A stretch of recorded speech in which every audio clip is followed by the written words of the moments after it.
नमस्कार मित्रों। आज के जिस कवि के बारे में हम बात करने वाले हैं वह है श्री भारत रत्न अटल बिहारी वाजपेयी जी। उन्होंने ऐसी बहुत सी कविताएं अनुभूतियों की रचना की जिससे पूरा देश उन्हें सम्मान करता है और उनके ऐसे बहुत से कर्म हैं जिनकी वजह से उन्हें याद किया जाता है। तो 25 दिसंबर 1924 को ग्वालियर में जन्मे वाजपेयी जी ने 3 बार देश की प्रधानमंत्री की कुर्सी संभाली।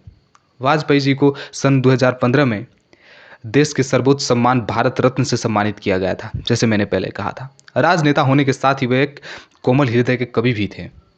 उनकी 2 अनुभूतियां हैं। पहली अनुभूति है गीत नहीं गाता हूँ और दूसरी अनुभूति है कि गीत नया गाता हूँ। तो चलिए इसको शुरू करते हैं कि कैसा है ये, तो और इनसे जो प्रेरणा हम ले सकेंगे वो लेते हैं यहाँ से कि पहली अनुभूति को मैं शुरू करता हूँ। गीत नहीं गाता हूँ। बेनकाब चेहरे हैं, दाग बड़े गहरे हैं, टूटता तिलिस्म आज सच से भय खाता हूँ, गीत नहीं गाता हूँ, गीत नहीं गाता हूँ। लगी कुछ ऐसी नज़र, बिखरा शीशे सा शहर, अपनों के मेले में मीत नहीं पाता हूँ, गीत नया गाता हूँ, गीत नहीं गाता हूँ, गीत नहीं गाता हूँ। पीठ में छुरी सा चांद, राहु गया रेखा फांद, मुक्ति के क्षणों में बार बार बंध जाता हूँ, गीत नहीं गाता हूँ, गीत नहीं गाता हूँ। ये थी उनकी पहली अनुभूति जब उनके अंदर के कवि थोड़ा सा टूट गए थे। और दूसरी अनुभूति ये है कि गीत नया गाता हूँ। इसको भी शुरू करते हैं। टूटे हुए तारों से फटे बासंती स्वर, टूटे हुए तारों से फूटे बासंती स्वर, पत्थर की छाती में उग गया नव अंकुर, झरे सब पीले पात, कोयल की कुहुक रात, प्राची में अरुणिम की रेखा देख पाता हूँ, प्राची में अरुणिम की रेखा देख पाता हूँ, गीत नया गाता हूँ, गीत नया गाता हूँ।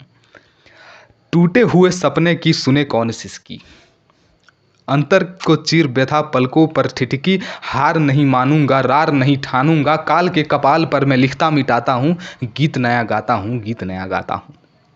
ये उनकी दूसरी अनुभूति थी।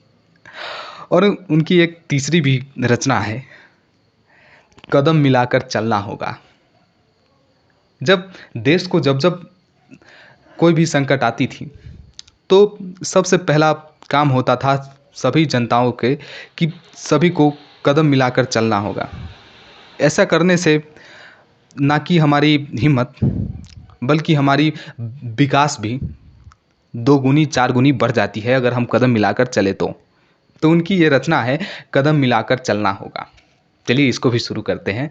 बधाएं आती हैं आए, घिरे प्रलय की घोर घटाएं, पाँव के नीचे अंगारे, सिर पर बरसे यदि ज्वालाएं, निज हाथों में हंसते हंसते आग लगाकर जलना होगा, कदम मिलाकर चलना होगा, कदम मिलाकर चलना होगा।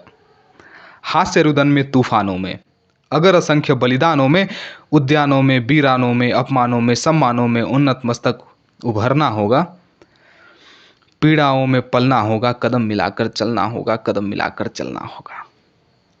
उजियारे में अंधियारे में, कल कहरा में बीच धार में, घोर घृणा में तू पूत प्यार में, क्षणित जीत में दीर्घ हार में, जीवन के सतसत आकर्षक अरमानों में ढलना होगा, कदम मिलाकर चलना होगा, कदम मिलाकर चलना होगा।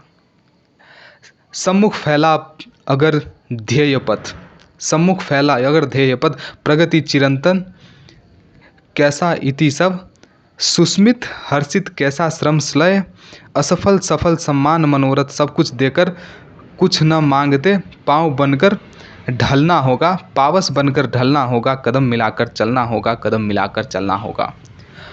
कुछ कांटों से सज्जित जीवन, प्रखर प्यार का वंचित यौवन, नीरवता में मुखरित मधुवन, परहित अर्पित अपना तनमन, जीवन के सतसत आहुति में जलना होगा, गलना होगा, कदम मिलाकर चलना होगा, कदम मिलाकर चलना होगा। तो ये उनकी कविता थी कि कदम मिलाकर चलना होगा। तो तीसरी के बाद अब चौथी कविता आई है कि दूध में दरार पड़ गई, खून क्यों सफ़ेद हो गया, भेद में अभेद खो गया, बट गए शहीद गीत कट गए, कलेजे में कटा दड़ गई, दूध में दरार पड़ गई, दूध में दरार पड़ गई। खेतों में बारूदी गंध, टूट गए नानक के छंद, सतलुज सहम उठी, व्यथित सी वितस्तता है बसंत के बहार झड़ गई, दूध में दरार पड़ गई, दूध में दरार पड़ गई।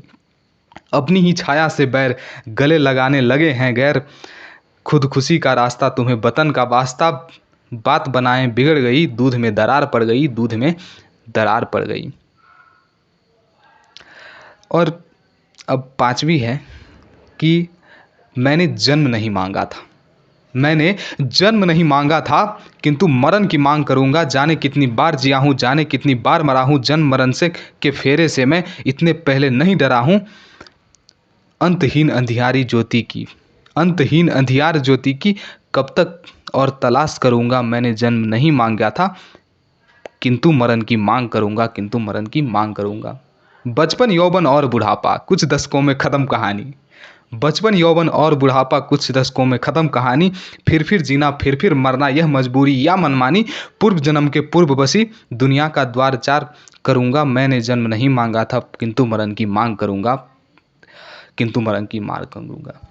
और उनकी छठी कविता, जो कि मैंने बहुत बार पढ़ी, इनको बहुत बार रियाज किया, उसके बाद ये बोलने जा रहा हूँ कि मौत से ठंड गई।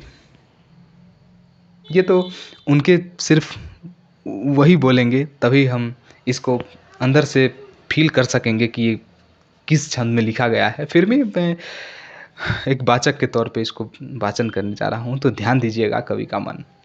मौत से ठंड गई, मौत से ठंड गई, जूझने का मेरा कोई इरादा न था, मोड़ पर मिलेंगे इसका वादा न था, रास्ता रोक के खड़ी हो गई, यूं लगा जिंदगी से बड़ी हो गई। मौत जिंदगी से बड़ी कैसे हो सकती है? मौत की उम्र क्या दो पल भी नहीं, जिंदगी सिलसिला आज कल की नहीं, मैं जी भर जिया मैं मन से मरूं, मैं जी भर जिया मैं मन से मरूं, लौट कर आऊंगा कुछ से क्यों डरूं, तू दबे पाँव ना आ। मौत को बोल रही है कि तू दबे पाँव ना आ, चोरी छिपे से ना आ, सामने से वार कर फिर मुझे आजमा, मौत से बेखबर जिंदगी का सफर, शाम हर सुरमई रात बंसी का स्वर, बात ऐसी नहीं कि कोई गम ही नहीं, बात ऐसी नहीं कि कोई गम ही नहीं, दर्द अपने पराये कुछ कम भी नहीं, प्यार इतना परायों से मैंने मुझे मिला, ना अपनों से बाकी है कोई गिला, हर चुनौती से दो हाथ मैंने किए, अंधियारों में जलाए बुझते दिए, आज झकझोरते हैं तेज तूफान तूफान है, आज झकझेरता तेज तूफान है, नाव भंवरों में बाहों में मेहमान है, पर पाने का कायम मगर हौसला देख, तेवर तूफा का तेवरी तन गई, मौत से ठंड गई। तो यहाँ तक कवि की छठी कविता थी। तो हम इस कविता को यहीं पर विराम देते हैं। इतना तक देख लेने के लिए धन्यवाद।